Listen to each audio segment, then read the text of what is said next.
The setback with the H-112 only fueled the desire of Heinrich Harrel and Ernst Heinkel himself to make sure the next Luftwaffe fighter came from their company. However, after the selection went in favor of the Bf-109, Ernst Udet delivered some bad news. The technical department had decided to rationalize production. From now on, the Heinkel firm was supposed to focus exclusively on bombers, while Messerschmitt handled fighters. But that didn't dampen Heinkel's enthusiasm. By the time the question of a future replacement for the Bf-109 was being considered in the autumn of 1937, Siegfried Günther was already hard at work on a new aircraft. Drawing on the experience gained from the high-speed H-119, he was developing a design that was in some ways even more unconventional. This fighter was known as Project 1035, and work on it moved along very quickly. Harrel and his designers had learned their lesson from the H-112 story. This time around, they bet on structural simplicity, reduced the part count, and did everything possible to lower production costs. Project 1035 featured a wide landing gear track with struts that retracted inward toward the fuselage center. Tremendous attention was paid to aerodynamics. In this regard, the aircraft was intended to be a true benchmark in its class. The desire to minimize drag led the engineers to a bold decision to install an evaporative cooling system similar to the one used on the H-119. What's more, the designers tried to do away with the standard oil cooler entirely. Instead, they used methanol alcohol to cool the oil. It worked like this. The alcohol would evaporate, transfer heat to surface radiators in the tail and fuselage, condense back into liquid there, and then return to the system. Another unique feature of Project 1035 was that it didn't use a standard engine mount. The cowling was streamlined perfectly around the Daimler-Benz DB601 engine, and it was built so strong that it actually supported the engine itself. Aside from that, the design was pretty standard, featuring an oval fuselage and a stressed skin wing. The landing gear struts retracted into wells right at the front. They put the fuel in 4 tanks located in the rear, taking up nearly half the wing's length and holding 91 gallons of fuel. Ailerons and flaps ran along the entire trailing edge of the wing. The most interesting part of the project was that they built 2 different sets of wings at the same time. The first set had a wingspan of almost 31 feet and an area of 156 square feet, while the second set was much smaller, with a span of 25 feet and an area of 118 square feet. Chief designer Siegfried Günther didn't really see the point of this approach, but Ernst Heinkel had a world speed record on his mind. The dream of setting a record had stuck with Heinkel from the very start. To do that, he needed a small wing, but that simply wouldn't work for a full-fledged fighter. That is how the idea came up to make 2 versions, a larger wingspan for the combat aircraft and a smaller one for the record-breaking plane. They finished working on the project on May 25, 1937, but Ernst Udet wasn't told about it until October, when the first plane was already fully assembled. Even though the Luftwaffe command was still doubting whether they should even look for a replacement for the proven Bf-109, the Heinkel company still got the contract. They ordered 3 prototypes and 10 pre-production aircraft, which were designated as the H-100 at Heinkel's request. A few months earlier, Kurt Tank had convinced the Ministry of Aviation to skip the sequence and assign the number 200 to his transport plane. The number 100 had been reserved for the Fiesler Company, but it wasn't being used yet. Following the same logic as Tank, Ernst Heinkel decided that such a round number would make the perfect trademark for his new fighter, and he managed to get his way. The DB601 engine could run under pretty intense thermal loads, so the heavy heat buildup during the first taxi runs of the H-100 V1 didn't really cause any special concern. On January 22, 1938, the H-100 V1 took to the air. Hans Dearly was at the controls because the firm's chief test pilot, Gerhard Nitzke, was still recovering after a crash in the H-119 V4 back in December. Despite a tendency to oscillate, the new fighter's handling was normal, but the evaporative cooling system delivered a nasty surprise. Sharp temperature differences between the lower wing surface and the upper one, which was used for cooling, led to serious warping of the skin and even damaged the wing structure itself. There was no doubt that a mistake had been made in the structural strength calculations regarding that temperature differential. So on the next prototype, the HE-100V2, they made the skin thicker and increased the surface area of the radiator. In March 1938, testing continued on this aircraft. Although the cooling system still wasn't working perfectly, the HE-100V2's performance allowed them to get it ready for a record flight over a closed circuit of 62 miles. This was supposed to be a warm-up before the attack on the absolute speed record with the HE-100V3 model. For the run, they chose a 31-mile stretch between the Vistro airfield and the Müritz resort on the Baltic Sea coast. The flight, at an altitude of about 19,700 feet, was supposed to be performed by the company pilot, Captain Herring. The start was scheduled for June 6, 1938, but at the very last moment, Ernst Udet, who had shortly before tested the restored V1, decided to fly the V2 personally. Udet set a new record, 392 miles per hour. The attempt to pull a trick with this record later had a negative impact on the feat of the fighter itself. The idea popped up to convince potential foreign buyers that the HE-112 was already in service with the Luftwaffe and at the same time market it as a record-breaking plane. It was announced that the record was set by the HE-112 Udet. At the same time, all clear photographs of this aircraft were pulled from the press. The first and second prototypes belonged to the A series. They were powered by a DB601A engine, putting out 1,100 horsepower at takeoff and 1,020 horsepower at an altitude of 13,100 feet. The wings had a large span, but the third example, the V3, received shorter wings, a new, more streamlined canopy, and a specially boosted DB601 engine. Since the HE-100V3 was being prepped to break the world record, the engine speed was bumped up from 2,480 to 3,000 revolutions per minute, and an alcohol injection system briefly boosted the power all the way up to 1,800 horsepower. Delivery of this engine was delayed until August 1938. It turned out to be so temperamental that it required constant supervision by representatives from Daimler-Benz. This engine was only rated to last for a single flight, so it could not be tested on the ground. All trials were run using a standard DB601A.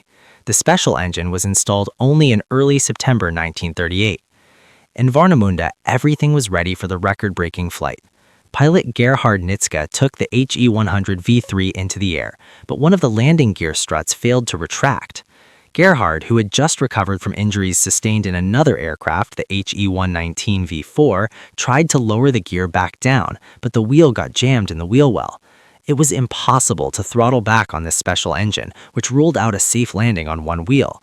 As a result, Gerhard Nitzke was forced to bail out. During the jump, he struck the tail assembly and was injured.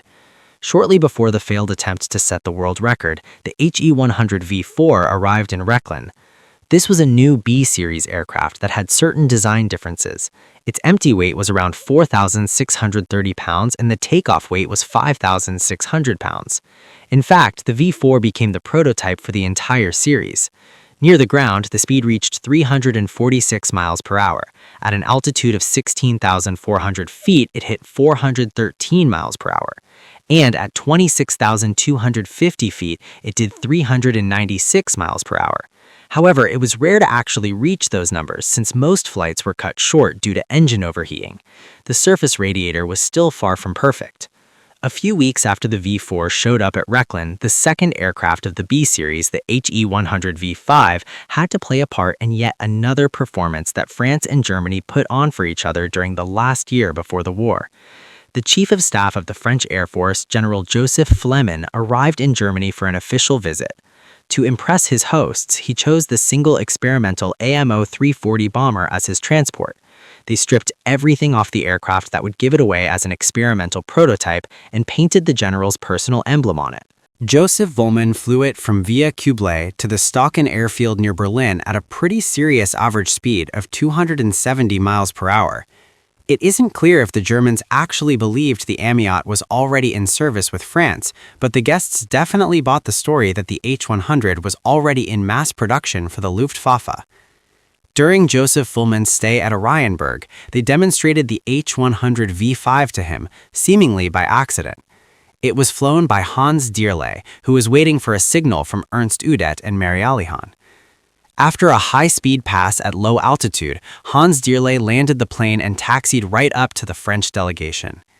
Erhard Mill explained that this was the newest German fighter, the very one in which Ernst Udet had set the world's record over a distance of 62 miles.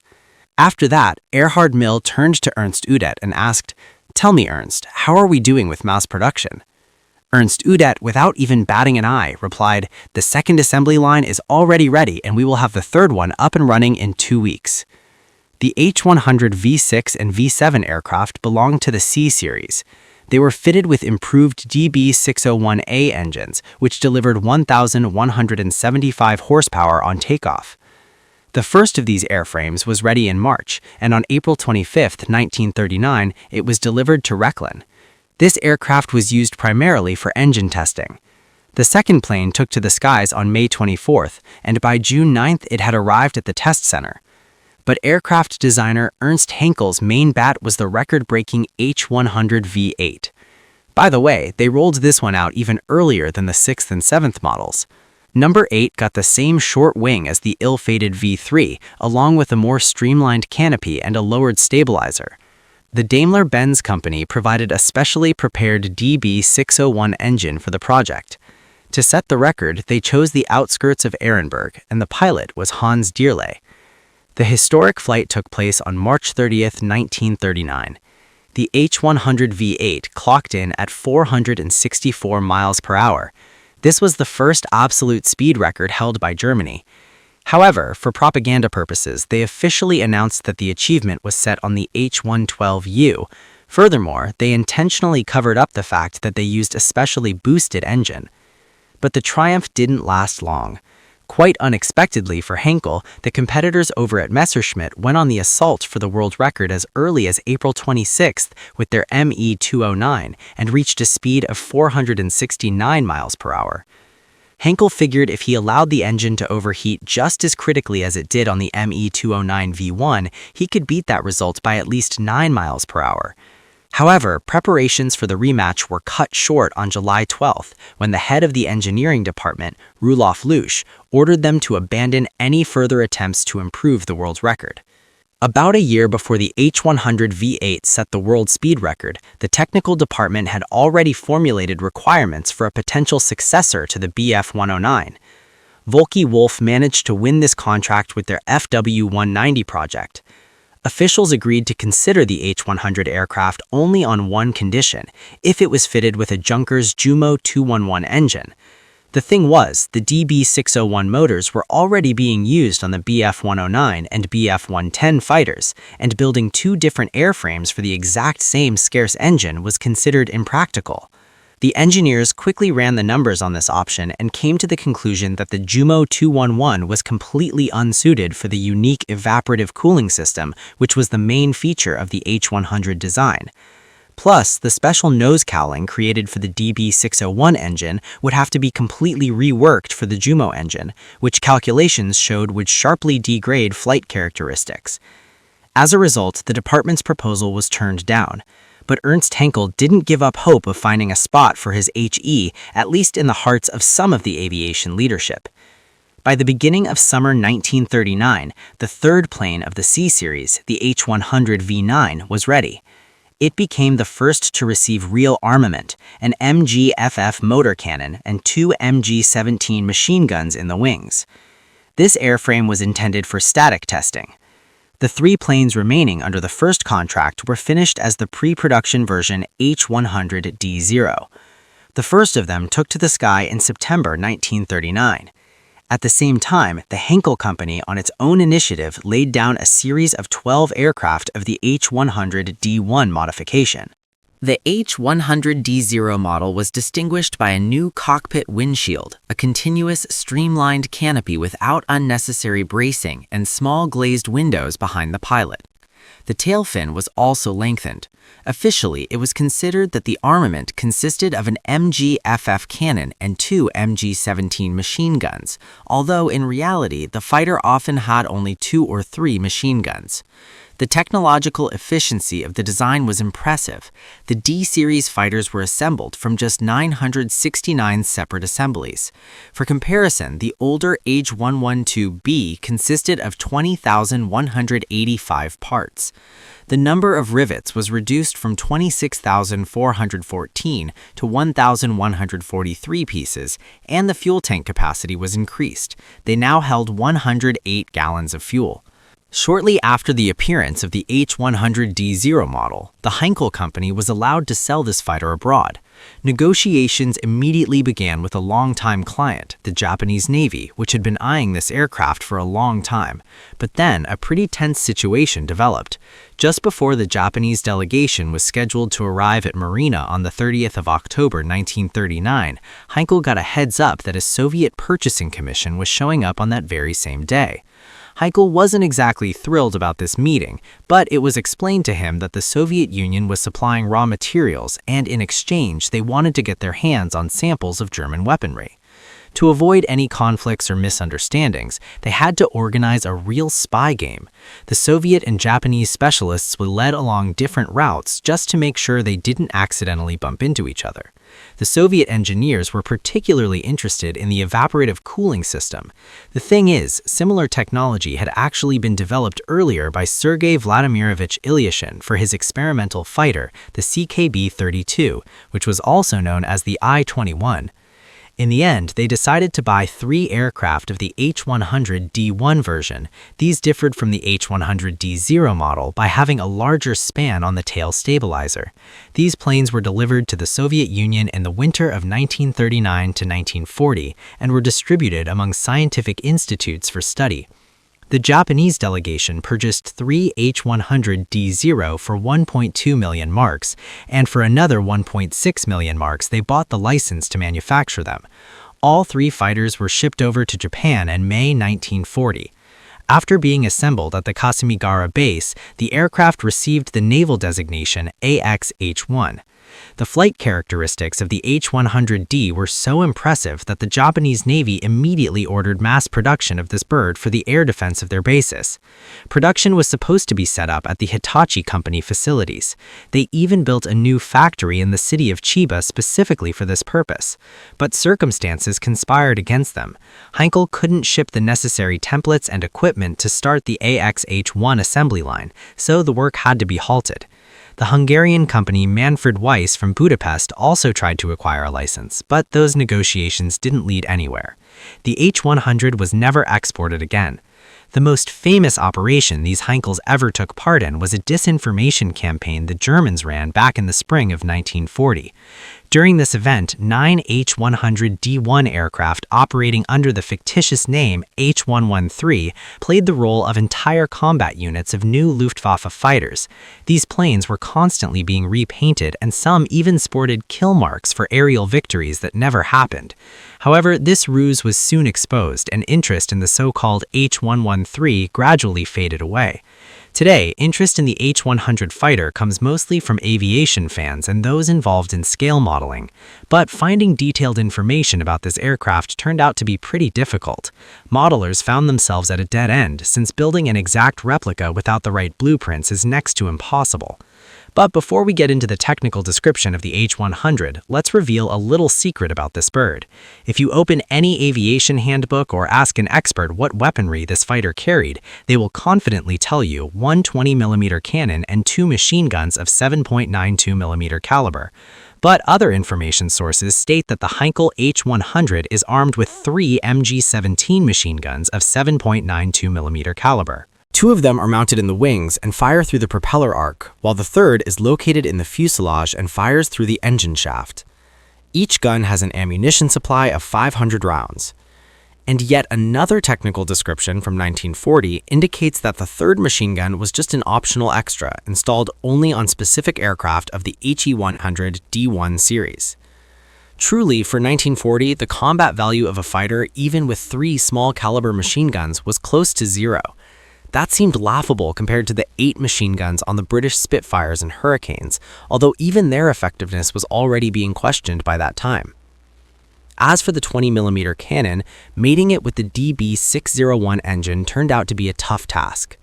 Remember that on the Messerschmitt Bf 109E fighter, they never managed to pull that off. Although work was underway, it seems the Germans failed to actually mount a cannon on a combat aircraft equipped with such a delicate evaporative cooling system, one that was sensitive to shocks and heavy shaking.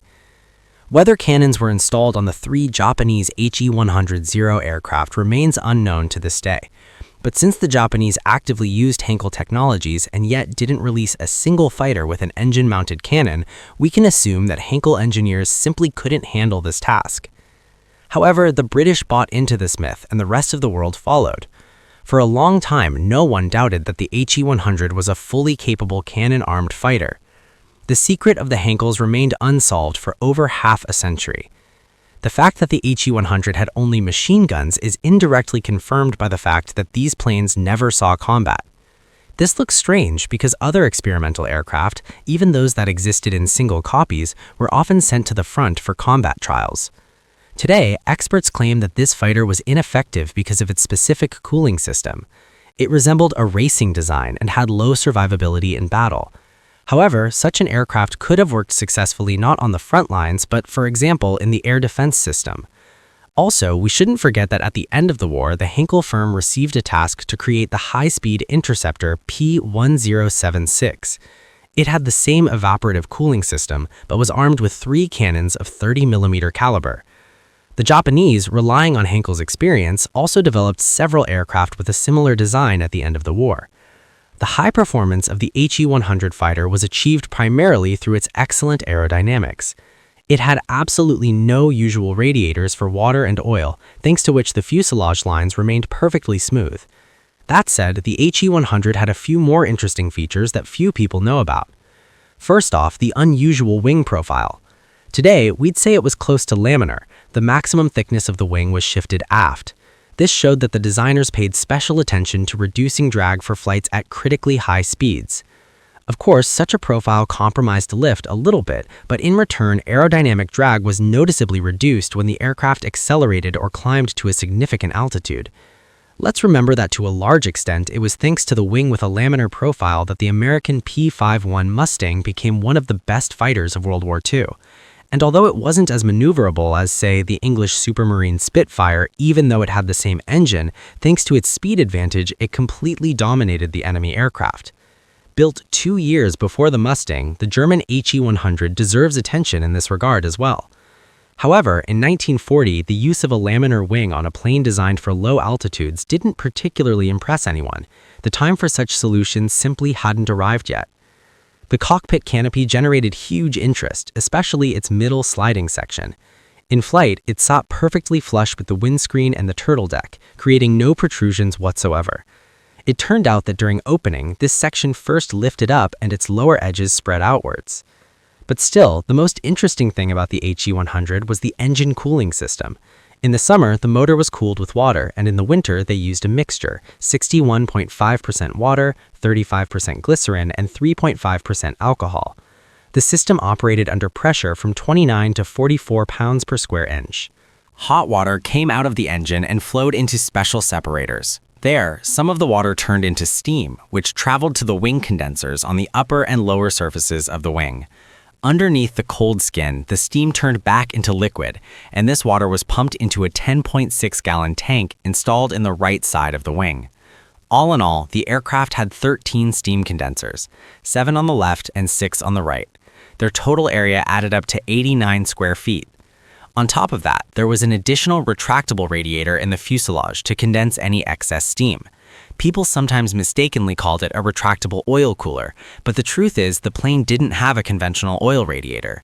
That job was handled by an alcohol cooling system. Basically, it worked as if you took the oil cooler and dunked it into a tank of alcohol. The hot oil transferred heat to the alcohol, causing it to evaporate, and that vapor traveled to surface condensers on the fuselage turtle deck, the vertical fin, and the stabilizer. There, the vapor turned back into liquid alcohol and was pumped right back into the tank. An interesting quirk of the design was that they didn't include any special devices to control the oil temperature. The pilot managed it simply by changing the engine RPM, or the flight mode. Even so, the cooling system was so efficient that the oil temperature stayed within limits under any load or condition. Also, the engine didn't have a standard motor mount. Instead, that role was filled by two structural beams that were essentially extensions of the fuselage sides, forming a single unit with the airframe. Plus, these beams doubled as part of the engine cowling.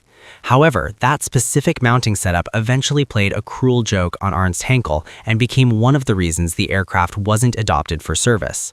The thing is, the DB601 engine used in the H100 was critically needed in huge numbers for the mass-produced Messerschmitt fighters, the Bf-109 and Bf-110, and swapping a different engine into the H100, like the Jumo 211, was simply impossible without a radical redesign of the entire airframe. Add to this the fact that right around this same time, Kurt Tank brought his newest fighter, the FW-190, out for testing. The Luftwaffe command was very interested in it, and another reason for Ernst Heinkel's failure becomes clear. Let's return to the H100's design. Its fuselage was a classic semi-monocoque with perfectly fitted skin panels that were fastened with flush rivets for better aerodynamics. Unlike many other fighters, the H100 had a detachable vertical fin, the front part of which, as already mentioned, worked as a condenser to cool the alcohol vapors. The engineers managed to make the horizontal stabilizer almost seamless. Its entire surface, which also served as a radiator, was made from one single solid sheet. The H100 wing was all metal with a single spar and was not divided into separate sections. The cooling system panels were built right into the structural framework. Each such panel consisted of two hermetically sealed sheets. The outer one served as the skin and was about 0.03 inches thick, and the inner one was thinner at 0.02 inches. The distance between them was from 0.16 to 0.24 inches. The leading edge of the wing also worked as a cooler. It was curved from a sheet 0.06 inches thick with two parts welded together, and there was no framework inside at all. The strongest element of the wing skin was the machine-done hatch cover with a thickness of 0.16 inches. This was done intentionally because the hatch was located near the cockpit, and pilots and mechanics were constantly stepping on it. It is interesting that the flaps were skinned with metal on the bottom while their upper surface was fabric. The ailerons, rudder, and elevators were also covered with fabric. By the way, when the flaps were deployed, the ailerons on the H100 also dropped down 11 degrees. Modeling enthusiasts should note that the flaps deflected at different angles. The inboard sections dropped 60 degrees, while the outer ones only 38.5 degrees. The Heinkel landing gear design had a small but very interesting trick.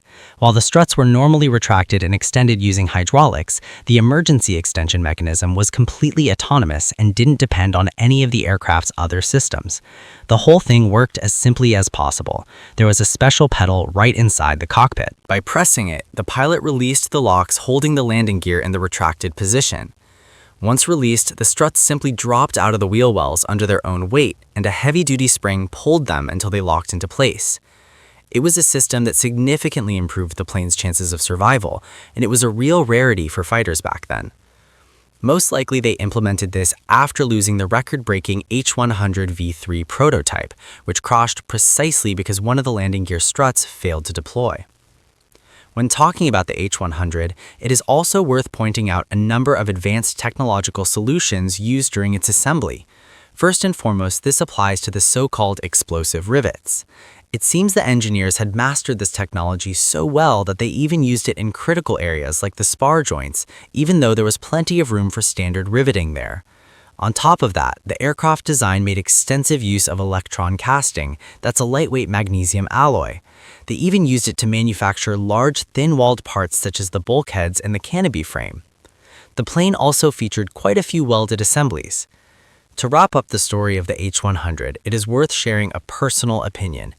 This fighter was never adopted for service as the Luftwaffe leadership effectively buried the project. And that's a shame because all the potential built into it could have really shined in 1943 and 1944. That was exactly when the Germans faced the serious problem of dealing with high-speed, high-altitude fighters. The American P-51 Mustangs completely cut off the oxygen for the Messerschmitts and Focke-Wulfs, keeping them away from their strategic bombers. At that time, the H-100 could have been fitted with the high-powered DB605 engine. It had the same dimensions as the previous DB601, but it paired beautifully with the 20mm MG-151-20 cannon or even the 30mm Mk-108. That solution wouldn't just have fixed the H-100's weak armament issues, but it also would have allowed it to operate effectively at high altitudes. Thanks to its lightweight design and high speed, this fighter could have been a worthy rival for the formidable Mustangs and cleared the skies for the heavy interceptors. Now, as for the combat survivability of the evaporative cooling system, there's an important nuance here. Not all the water from the engine went into the condensers, only a small fraction of it. Plus, losing water as steam through bullet holes in the wing isn't actually that critical. Just think of a standard boiling kettle. Engineers at Heinkel foresaw this back during the design phase, so they made the condensers easy to replace. So it's entirely possible that the H-100 could have actually stayed in the fight for a while, even with more serious damage. The alcohol oil cooling system is another story though. They installed that in the most vulnerable part of the aircraft. However, they could have easily done without it. A standard oil radiator wouldn't have increased drag all that much compared to the standard water-based setups. Of course, all this reasoning is purely theoretical. Germany, which was being literally crushed by the combined military might of the Allied coalition, wouldn't have been saved by any wonder weapon, especially not a standard piston engine fighter.